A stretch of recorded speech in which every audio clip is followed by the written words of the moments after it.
जागते रहो। तुमने अक्सर सुना है, लोग अक्सर कहते हैं, तुम्हारे महात्मा, तुम्हारे संप्रदाय वाले, हिंदू वाले भी, मुसलमान वाले भी, मुस्लिम मुस्लिम हमेशा ये बोलता है कि हमारा ही धर्म सबसे सटीक, हमारे ही इस्लाम के से ही तुम उस खुदा को पा सकते हो। हिंदू भी यही बोलता है। हिंदू ने परंपरा बनाई हुई है कि हमारे 4 संप्रदाय हैं और उन 4 संप्रदायों में से ही उस परमात्मा को पाया जा सकता है, उसके अलावा कोई भी मार्ग नहीं है। तो दोनों में बहुत ज़्यादा भेद नहीं है। मुसलमान, मुस्लिम, उसका मस्तिष्क कहता है कि हम मजबूरन दूसरे को राजी कर लेंगे। हिंदू थोड़ी नरमी से राजी करता है, वो प्रेम से बहला फुसला के राजी कर लेता है। कल दोनों ही ये रहे हैं। मैं एक बार एक महात्मा से मिला, बात धर्म के ऊपर आरंभ हुई। धर्म क्या है, धर्म कैसे पाया जा सकता है। फिर बात उठी तो उन्होंने कहा कि हमारे हिंदू धर्म में 4 ही संप्रदाय हैं जो मान्य हैं, इन्हीं में से किसी एक से ली गई दीक्षा ही मान्य है और उसी के अनुसार चलने वाले को परमात्मा मिलते हैं। उन्होंने 4 संप्रदायों के नाम बताए। तुम्हें भी पता होगा उनके प्रमुख जिन्होंने वह संप्रदाय बनाए, उनके नाम बताए। मैंने एक प्रश्न किया कि जो इन 4 संप्रदायों में नहीं आते, क्या उन्हें कभी भी परमात्मा प्राप्ति नहीं होती? क्या मुस्लिम को कभी भी अल्लाह की प्राप्ति नहीं होती? या ईसाइयत कभी भी परमात्मा तक नहीं ले जा सकती? मैंने कुछ नाम गिनाए कि बताओ, क्या हम कह सकते हैं कि बुद्ध, महावीर, मोहम्मद, जीसस, नानक, कबीर, रेदास, इन सब लोगों को परमात्मा नहीं मिले? क्या स्वामी रामकृष्ण, उसको परमात्मा नहीं मिले? उनको परमात्मा का साक्षात्कार किसी को नहीं हुआ? आत्मा का साक्षात्कार नहीं हुआ? इतना सुनने के बाद उनके पास कोई भी उत्तर नहीं था। उन्होंने कहा कि वो यह तो नहीं कह सकते कि जितने नाम मैंने गिनाए हैं उनको परमात्मा नहीं मिले, क्योंकि भले आदमी थे। भले आदमी के अंदर आत्मा जीवित होती है, उनकी आत्मा जिंदा थी। लेकिन अगर आज का तुम्हारा कोई पंडित पुरोहित रहा होता या मुल्ला मौलवी रहा होता, तो शायद प्रश्न पूरा होने से पहले ही साफ साफ मना कर देता कि नहीं, इनमें से किसी को परमात्मा नहीं मिला। फिर मैंने उन्हें बोला, मैंने कहा महाराज, शुक्र करो कि उस समय 4 व्यक्ति थे जिन्होंने 4 ही संप्रदाय बनाए। मैं नहीं था, नहीं तो आज 5 संप्रदाय होते और इन 5 में से जो संप्रदाय मैं बनाता वही मुख्य होता, बाकी 4 मेरे नीचे होते, गौण होते। बाकी 4 मेरी शाखाएं होती। वो हंसने लगे, बोले ऐसा नहीं बोलते। धर्म धर्म कोई किसी की बपोती है क्या? तुमने किलेबंदी कर ली, उसके अलावा अब कोई पा नहीं सकता। तुमने देखा हमारे हिंदू धर्मों में ऐसी भी संस्थाएं हैं जो महामंडलेश्वर की डिग्रियां देती है, जो श्री श्री 1008 की डिग्रियां देती है। धर्म धर्म की डिग्रियां संभव है? जिसको अल्लाह मिला उसे किसी की डिग्री की आवश्यकता है? उसे तो इस्लाम की भी आवश्यकता नहीं है, उसे तो कुरान की भी आवश्यकता नहीं है, क्योंकि इस्लाम एक माध्यम था कुरान का सहारा लेकर अल्लाह तक पहुंचने का। अल्लाह मिल गया, अब कैसा इस्लाम, कैसी कुरान उस खुदा से मोहब्बत करेंगे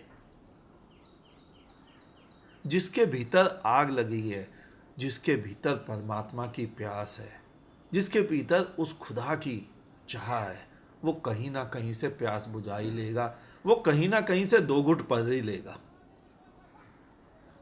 और जिसमें प्यास नहीं है, तुम उसे नदी के बीच में खड़ा कर दो, नौका विहार करा दो, वो एक बूंद भी पानी नहीं पिएगा।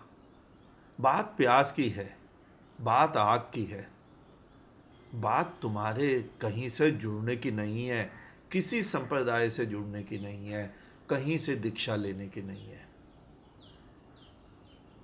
और मैं एक चीज और तुम्हें बताता हूँ तुमको, कि जब वो मिलता है ना तो दसों दिशाओं से बरसता है।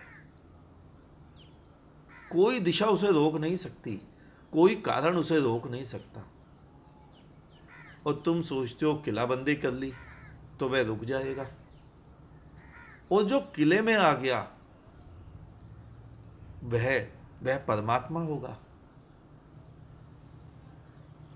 जिसे वो मिलेगा उसे चारों तरफ से मिलेगा, दसों दिशाओं से मिलेगा और क्षमा छम बरसेगा। लेकिन तुम नहीं समझते। अगर तुम में प्यास है तो तुम चाहे महलों में रहो या झोपड़ी में, तुम उसे पा ही लोगे। तुम हिंदू में रहो या मुस्लिम में, इससे कोई फर्क नहीं पड़ता। लेकिन जब तुम उस किलेबंदी को तोड़ देते हो तब उस विराट को पा लेते हो। और प्यास नहीं है तो पूरा जीवन मंदिर में मस्जिद में बैठे रहो, उसे नहीं पा सकोगे। और तुम्हारा छोटा सा अहंकार, हिंदुत्व का अहंकार, इस्लाम का अहंकार, सिखिज्म, जैनिज्म, छोटे छोटे अहंकार ही तो तुमने पाले हुए हैं, उसे तुम्हारे भीतर आने से रोक देते हैं। वो अहंकार, छोटी सी वस्तु बहुत बड़ी अड़चन करती है। मैं एक तुम्हें अपने जीवन का दृष्टांत सुनाता हूँ। मुझे याद है, हम लोग एक दिन इलाहाबाद में किसी के घर गए हुए थे। वहाँ कच्चा सा मकान था। मकान क्या था, झोपड़ी थी। रात को झोपड़ी के भीतर आराम कर रहे थे, लालटेन जल रही थी, बातें कर रहे थे। फिर अचानक लालटेन का तेल खत्म हो गया, लालटेन स्वयं बुझ गई। रात हो चुकी थी, सोना भी था, तो लालटेन बुझ गई, बढ़िया हुआ। लेकिन लालटेन के बुझते ही वहाँ एक चमत्कार हो गया। बिना कुछ किए चमत्कार घट गया। उस टूटी झोपड़ी के छप्पर में जितने भी सुराख थे, दीवारों में टूटी फूटी खिड़कियां थी, उसमें से छन छन कर चांद का प्रकाश भीतर आ गया। पूरी झोपड़ी चांद के प्रकाश में नहा गई। कैसा आश्चर्य था! एक लालटेन ने चांद के प्रकाश को रोक कर रखा था। एक तुम्हारे छोटे से शुद्ध अहंकार ने उसे बरसने से रोक रखा है। तुम मूर्ति से ही लगे रहते हो, मूर्ति में ही परमात्मा देखते हो, वो विराट बरस ही नहीं पाता।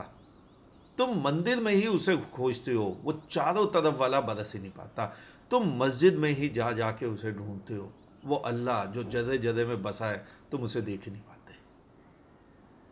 और तुमने अपनी मैं के ऊपर ये जो चार संप्रदायों का पहरा बिठा रखा है, मंदिर मस्जिद का पहरा बिठा रखा है,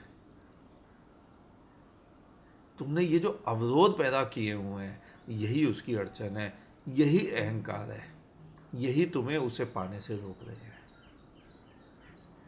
वास्तव में बात यह है कि जब से हमने धर्म को हिंदू, मुस्लिम, सिख, ईसाई, जैन, बुद्धिज़्म, पारसी आदि इन डबरों में बंद करने की सोची है ना, धर्म हमारे जीवन से ही लापता हो गया है, सत्य हमारे जीवन से ही लापता हो गया है।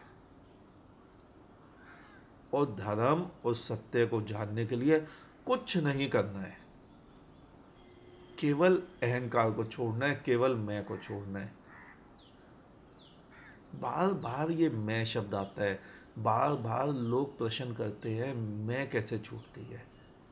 अहंकार कैसे छूटता है। इस मैं और इस अहंकार को छोड़ने के लिए तुम्हें कोई घर बार नहीं छोड़ना, कोई कोठी बंगला नहीं छोड़ना। लेकिन जो पाना चाहता है, जो उसके दीदार करना चाहता है, जो उसे जानना चाहता है, उसे पहचानना है, और जो जानना चाहता है उसे छोड़ना है। अगर धर्म को जानना है तो हमें अपने को मुक्त रखना होगा, हर सोच से, हर विचार से, हर बंधन से, और हिंदू मुस्लिम की सोच से भी। जिस प्रकार तुम हिंदू होकर उसे ना पा सकोगे, उसी प्रकार तुम मुस्लिम होकर भी उसे नहीं पा सकोगे, तुम सिख होकर भी उसे नहीं पा सकोगे, तुम ईसाई होकर भी उसे नहीं पा सकोगे, तुम बौद्ध होकर भी उसे नहीं पा सकोगे, तुम जैन होकर भी उसे नहीं पा सकोगे। कुछ भी होकर उसे नहीं पा सकोगे। उसके लिए तुम उन कुछ से जो धर्म की सीमाएं तुमने बांधी है उसको तुम्हें लांघना होगा। अगर तुम्हें उसे पाना है तो तुम्हें इन होने से, इन वाद से, इन वाद विवाद से, इन सोच विचार से ऊपर उठना होगा। और अगर तुम ये समझ गए, तुमने ये मान लिया कि तुम मेरे हो जाओ, मेरे साथ जुड़ जाओ, तब उसे पालोगे, तो फिर तुम फंस गए, फिर तुम चूक गए, तुम किसी और से हटे मेरे साथ चिपक गए। तुम्हें ना मेरा होना है और ना किसी और का, तुम्हें केवल तुम हो जाना है। और जिस दिन तुम हो जाओगे, तुम अपने को भी छोड़ पाओगे, और फिर वो बरसेगा, और छमाछम बरसेगा, और दसों दिशाओं से बरसेगा। इतनी बाढ़ आएगी कि तुम उसमें बह जाओगे, तुम स्वयं को उसमें से बचा नहीं पाओगे, तुम स्वयं डूब जाओगे। यही मैं तुम्हें समझाना चाहता हूँ। तुम किसी भी सीमा के भीतर रहकर तुम उसे नहीं खोज पाओगे। आज इतना ही, शेष किसी और दिन। अंत में तुम्हारे भीतर बैठे परमात्मा को मेरा नमन। तुम सभी जागो, जागते रहो।